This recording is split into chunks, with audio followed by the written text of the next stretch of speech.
Compte rendu de la 121e réunion du Conseil de ministres. Le président de la République, chef de l'État, Félix Antoine Tshisekedi Tshilombo, a présidé ce vendredi 12 janvier 2024 la toute première réunion du Conseil de ministres de la nouvelle année. 4 points étaient inscrits à l'ordre du jour, à savoir 1. Communication de son Excellence Monsieur le Président de la République, chef de l'État. 2. Points d'information. 3. Approbation d'un relevé des décisions du Conseil de ministres. 4. Examen et adoption de textes. Le Conseil des ministres de ces jours s'est principalement focalisé sur les crues que connaissent le fleuve Congo et ses différents affluents. C'est ce qui a fait l'objet de la première partie de la communication du président de la République. Le président de la République est préoccupé par la crue exceptionnelle du fleuve Congo qui touche plusieurs provinces, Kinshasa, la Chopo, la Mongala, l'Équateur, le Congo central, le Maïndombe, les Sud-Nord Ubangi, le Kasaï central, le Sud-Kivu, la Lomami, la Tchouapa et les Kwilu. Il a déploré que cette situation cause d'innombrables sinistres et drames, au rang desquels des pertes en vies humaines, des champs dévastés, des routes coupées, des maisons inondées, des glissements de terrain ou encore des écroulements de murs, vient s'ajouter au lourd bilan humain et matériel tiré des épisodes pluvieux vécus au cours de ces derniers mois. Rassurant nos compatriotes sur l'effectivité de la décrue du fleuve Congo qui a commencé depuis le jeudi 11 janvier 2024, le président de la République reste convaincu que celle-ci pourra prendre du temps avant d'être complètement finalisée. Et compte tenu des sinistres observés, il revient de redoubler des vigilances sur les possibles conséquences, notamment sanitaires, liées aux dits dégâts. Aussi a-t-il insisté sur la nécessité de garder à l'esprit le caractère transnational de cette crue, mais également le fait qu'elle s'inscrit dans une série de catastrophes enregistrées au niveau régional et dont les origines ne sont manifestement à trouver ailleurs que dans les effets de changement climatique. Et vu de l'échelle, la vétusté des infrastructures publiques qui concourent malheureusement à l'enregistrement de tels dégâts. Avec l'expertise en présence, un lotissement responsable, une infrastructure résiliente au changement climatique, le président de la République soutient qu'il est possible de limiter les dégâts liés au réchauffement climatique contre lequel nous luttons.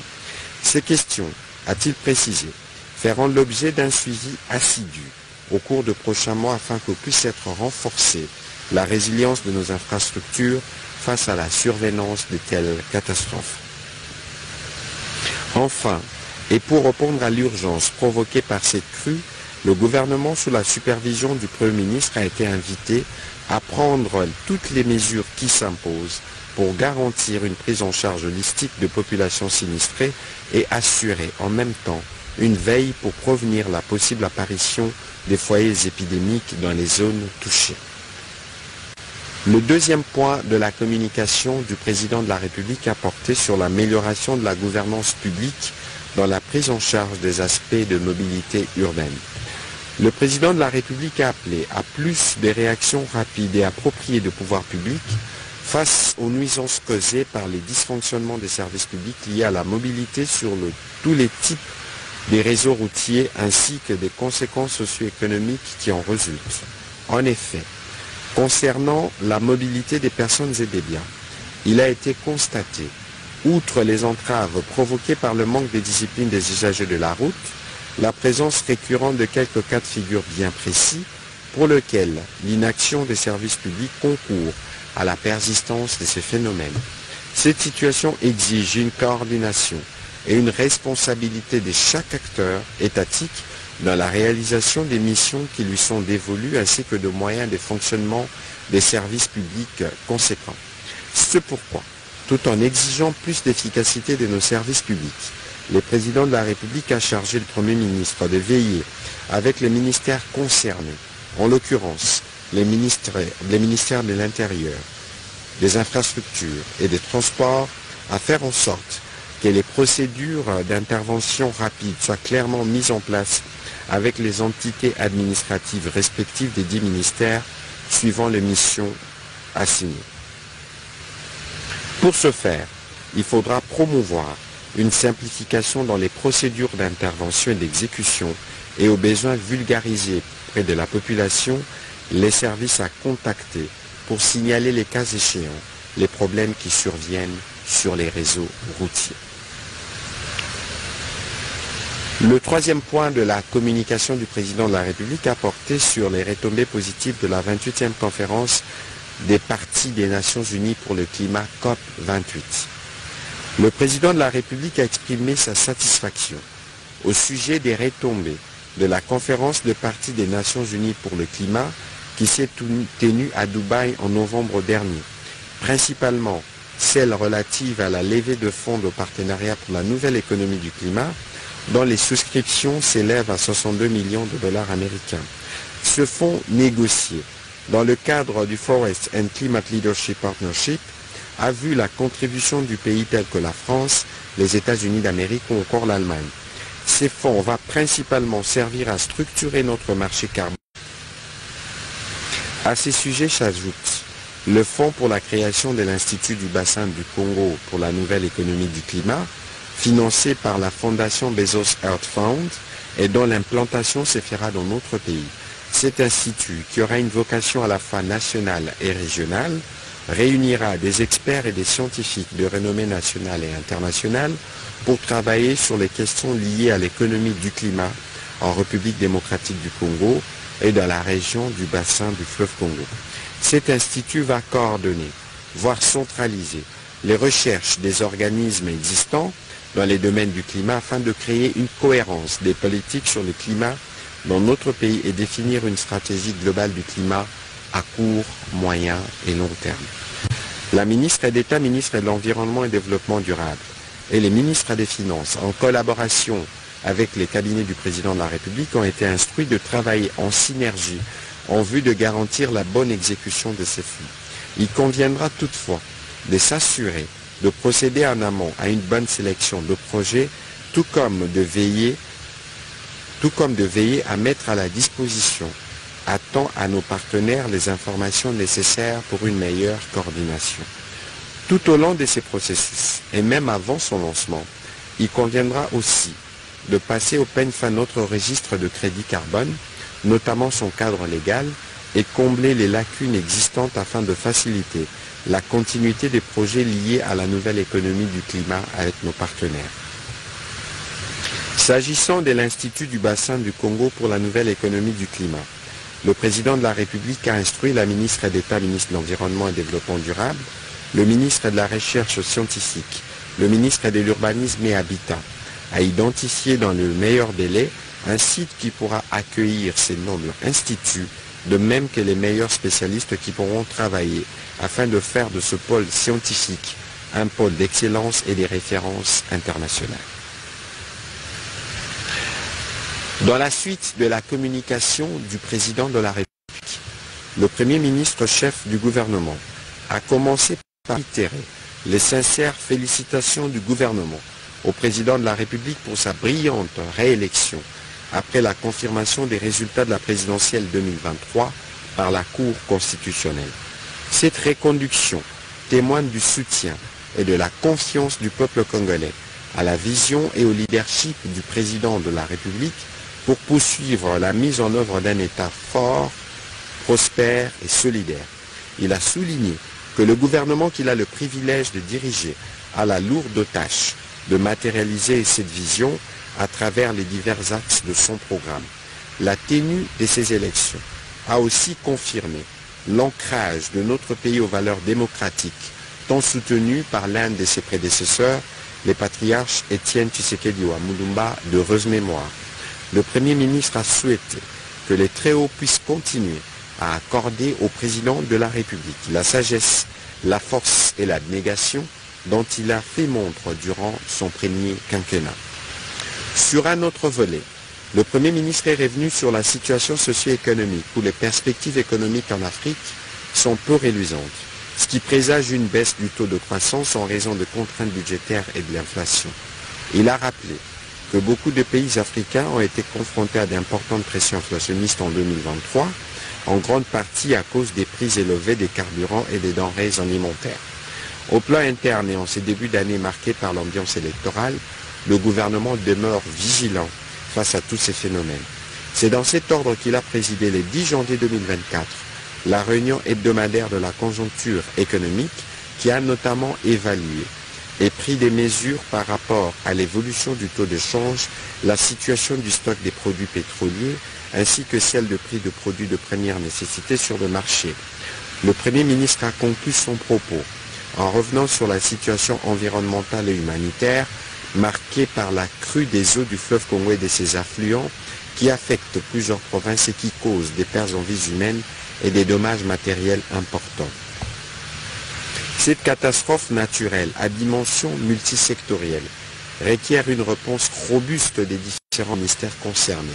C'est dans cet ordre que les ministères en charge de l'intérieur, de l'environnement, des infrastructures et travaux publics, de l'aménagement du territoire, des affaires foncières, de l'urbanisme et habitat, des ressources hydrauliques et électricité, des transports, voies des communications et des enclavements, ainsi que celui des affaires sociales, des actions humanitaires et de la solidarité nationale, travaillent chacun en ce qui concerne à préparer des états des lieux dans leurs secteurs respectifs. En attendant, le ministre des Affaires sociales, des actions humanitaires et de la solidarité nationale a été instruit de présenter le lundi 15 janvier 2024 un plan global d'urgence finalisé qui permettra de donner des réponses rapides et structurées aux conséquences directes de cette situation. Au deuxième chapitre du Conseil de ministres de ce jour, relatif au point d'information, État et administration du territoire. Le vice-premier ministre, ministre de l'Intérieur, Sécurité et Affaires coutumières, a présenté au Conseil le rapport sur l'État et l'administration du territoire national, qui reste dominé par la poursuite des opérations ordonnées par le président de la République dans le cadre de l'état de siège dans les provinces de l'Ituri et du Nord Kivu. Au cours de la semaine qui s'achève, l'état d'esprit de la population est demeuré généralement calme sur l'ensemble du territoire national et a été notamment marqué par la satisfaction de la population, après confirmation par la Cour constitutionnelle des résultats de l'élection présidentielle déclarant vainqueur le président de la République avec 73,47% de suffrages exprimés.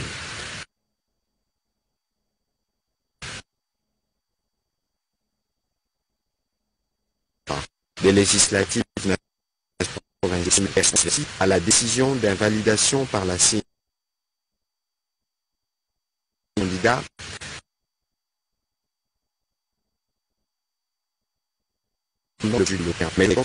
du fleuve Congo et de ses affluents. Au plan politique, il a été enregistré la persistance de l'activisme des structures des jeunes de formation politique. À ce sujet, le ministère de l'Intérieur n'a pas cessé de rappeler aux leaders politiques leur devoir de veiller à l'encadrement civique de leurs militants et sympathisants, ainsi pour préserver la paix. Dans les chapitres des sinistres et catastrophes, le vice-premier ministre, ministre de l'Intérieur, a indiqué que les effets de la montée des eaux ont enregistré, les conséquences de la montée des eaux ont été enregistrées dans quelques provinces. Il a rassuré des dispositions prises par le gouvernement pour appuyer les autorités locales appelées à faire face aux multiples besoins créés par ces catastrophes naturelles.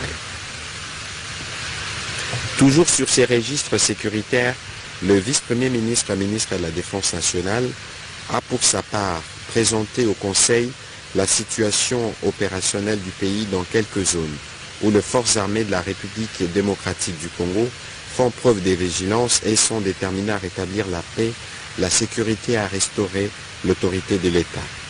Évoquant la situation opérationnelle, il a porté à la connaissance du Conseil des informations nécessaires sur le comportement de nos forces royalistes sur tous les fronts afin de contenir la capacité des nuisances des différents groupes armés ou des terroristes et ADF, MTM, M23 RDF qui continuent de représenter une menace significative par leurs attaques et incursions à la vie paisible de nos populations.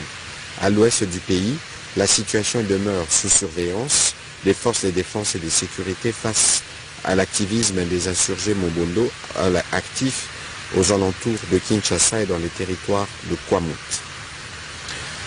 Évolution de la situation récente sur les marchés d'échange ainsi que de biens et services.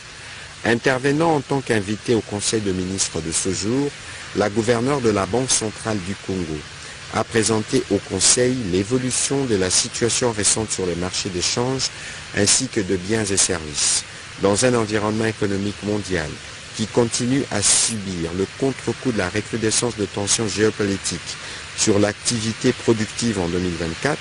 La conjoncture économique en République démocratique du Congo a été caractérisée par une accalmie sur le principal marché. En effet, sur les marchés des biens et services, il a été observé une forte décélération du rythme de formation de prix à la faveur de la baisse de la demande en biens et services au lendemain de périodes de festivités. L'inflation hebdomadaire s'est établie à 0,1% contre 0,6% une semaine plus tôt. En 2024, l'inflation devrait ralentir à la faveur du maintien de l'orientation restrictive de la politique monétaire conjuguée à une forte politique budgétaire saine. Au niveau du marché d'échange, les taux d'échange est resté globalement stable, attesté par des faibles variations hebdomadaires sur les deux segments, 0,03% à l'indicatif et 0,05% en parallèle en raison du maintien de mesures de stabilisation macroéconomique. Par ailleurs, elle a souligné que la croissance de l'économie congolaise demeure ferme en dépit d'un environnement interne et externe difficile. Il est attendu une hausse du PIB de 4,8% en 2024. Cette croissance sera soutenue par les secteurs primaires à travers le dynamisme des industries extractives. La gouverneure de la Banque centrale du Congo a recommandé notamment le maintien de mesures de stabilisation et le suivi rapproché des facteurs susceptibles de perturber le cadre macroéconomique, le renforcement de la coordination des politiques monétaires et budgétaires et la poursuite de l'orientation restrictive de la politique monétaire. Le Conseil a pris acte de sa note d'information. Toujours sur ces chapitres de points d'information, mise en œuvre du plan de désengagement de la MONUSCO. Le vice-premier ministre, ministre des Affaires étrangères et francophonie, a présenté au Conseil les grandes lignes de la mise en œuvre du plan de désengagement de la mission de l'Organisation des Nations Unies en République démocratique du Congo. Il a indiqué que le gouvernement doit maintenant se focaliser sur les actions prioritaires à réaliser au regard des défis à relever en vue du transfert des tâches de la MONUSCO aux institutions nationales d'une part et pour une mise en œuvre réussie du plan de retrait de la MONUSCO de la République démocratique du Congo, en commençant par la province du Sud-Kivu qui constitue la phase 1 de ces processus de janvier au 30 avril 2024 d'autre part. Il s'agit notamment du renforcement des effectifs des FARDC et de la PNC, de la prise en charge du mécanisme de la protection des civils et de la gestion des conflits communautaires, ainsi que la poursuite des processus politiques auxquels la RDC a souscrit. Par ailleurs, le vice-premier ministre, ministre des Affaires étrangères et francophonie, a souligné qu'il est prévu d'organiser une communication conjointe gouvernement-MONUSCO à toutes les étapes du processus du retrait accéléré, progressif et responsable. Dans ces cadres, l'économie de ces plans de désengagement conjoints adoptés par les conseils de sécurité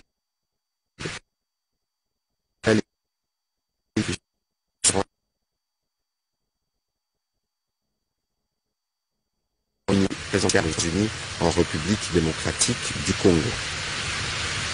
Le Conseil a pris acte de cette note d'information. Deux notes d'information du secteur de la fonction publique. Le vice-premier ministre, ministre de la fonction publique, modernisation de l'administration et innovation du service public, a présenté au Conseil deux notes d'information. La première concernait la régulation des rapports de collaboration entre les cabinets politiques et les services publics qui leur sont rattachés. En effet, L'objectif principal de cette régulation est non seulement de mettre sur pied des principes essentiels qui fondent le rapport juridique entre ces deux structures, mais surtout détermine les passerelles, la nature et les modalités pratiques de collaboration qu'elles sont censées entretenir entre elles respectivement dans la conception des programmes et politiques publiques, dans leur mise en œuvre ainsi que dans la gestion efficiente des services publics.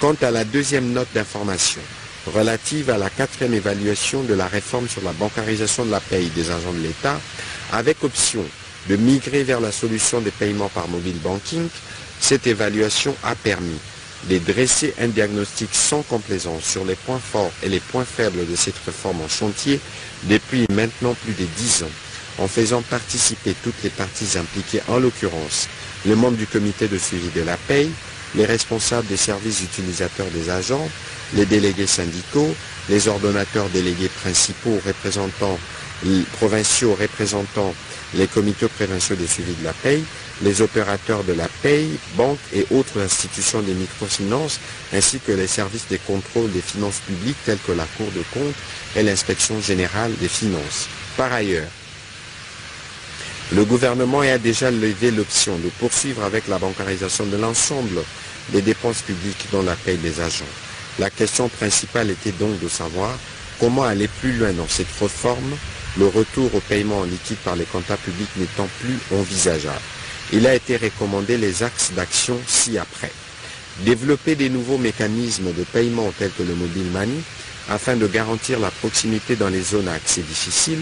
Ce dispositif devra partir de l'examen de la cartographie précise de l'implantation des agences et sites de paye des institutions financières et de l'introduction du principe de délocalisation sans contrepartie des effectifs en cas d'échec d'une institution de se rapprocher des agents.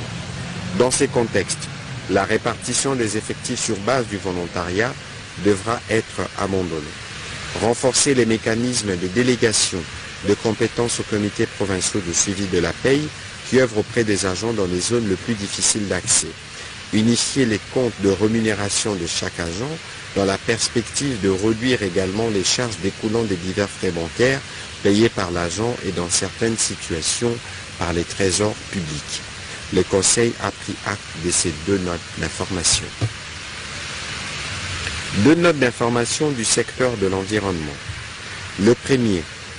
La première, portant sur la situation des inondations et des crues en cours en République démocratique du Congo, les causes de leur récurrence ainsi que les plans de prévention. À ces propos, la ministre d'État, ministre de l'Environnement et du Développement durable, a signalé que la crue que connaît le fleuve Congo ce jour a été observée les 6 et les 7 décembre 2023 par les structures techniques de notre pays. Et les niveaux d'eau observés, c'est 9 janvier 2024, sur l'échelle située au port public de Kinshasa, est de 6,20 mètres. Ces niveaux se rapprochent de la crue exceptionnelle observée en 1961 et qui avait atteint 6,26 mètres au même endroit. À ces jours, la montée des eaux du fleuve Congo, qui est observée actuellement tout au long de son parcours, d'amont en aval, et celle exige du ministère de l'Environnement des actions devant permettre d'assurer la quiétude pour tous ceux qui sont utilisateurs de ressources en eau en tant que bénéficiaires directs ou indirects. La ministre d'État, ministre de l'Environnement et du Développement durable, a été complétée par le ministre d'État, ministre de l'Aménagement du territoire, le ministre d'État, ministre des Infrastructures, Travaux publics et Reconstruction, ainsi que le ministre de Transport et Voies de communication et des enclavements, qui ont chacun, en ce qui concerne, dressé les conséquences de ces crues dans leurs secteurs respectifs, ainsi que les mesures urgentes à prendre pour y faire face. Clôturant cette série d'interventions, les ministres des Affaires sociales, des Actions humanitaires et de la solidarité nationale, qui supervisent la réponse sociale et humanitaire du gouvernement en face de ces crues, a été chargé, suivant les orientations du Premier ministre, de finaliser le plan d'urgence visant à donner une réponse humanitaire rapide pour toutes les populations affectées à travers le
au niveau continental dans la lutte contre le terrorisme, mais aussi de pouvoir servir de base de compétences pour la Cour internationale de justice.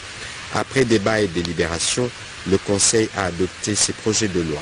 Bien avant de clôturer le Conseil de ministres de ce jour, le président de la République a été informé dans les détails par le ministre des Sports des préparatifs, disons, de l'arrivée des Léopards Football à Abidjan, ainsi que des préparatifs pour une bonne participation à la CAN 2024. Évidemment, le gouvernement tout entier, derrière le président de la République, a présenté une bonne chance et des souhaits de bon courage à nos 11 nationales qui vont participer à cette prestigieuse compétition africaine. Commencé à 15h19, le Conseil de ministres a pris fin à 20h12. Je vous remercie.